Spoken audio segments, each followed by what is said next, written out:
এখন জুতো পরবো, বেরবো। চশমা, আমার চশমাটা নিতে হবে, সাইকেল চালাতে গেলে তো চশমাটা লাগবে। লা লা লা লা লা। মাম্মারা রেডি, ওই যে ওরা রেডি। ঘরের দরজা খোলো, জুতো পরি। যেতে যেতেই কোথা দিয়ে আমাদের 1টা 10-15 হয়ে যাবে। সিঁড়ি দিয়ে নামবো, সাইকেল নিতে যাব, তারপরে সাইকেলে করে এতটা যাব, পাতা কুড়াতে যাব আমরা। মেয়ে ঘুমোচ্ছিল, ঘুম থেকে উঠতেই তো এতটা সময় লেগে গেল।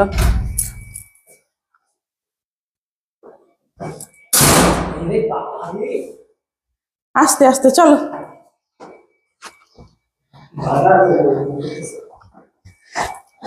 ছতলা থেকে তো নামতেই কতটা সময়।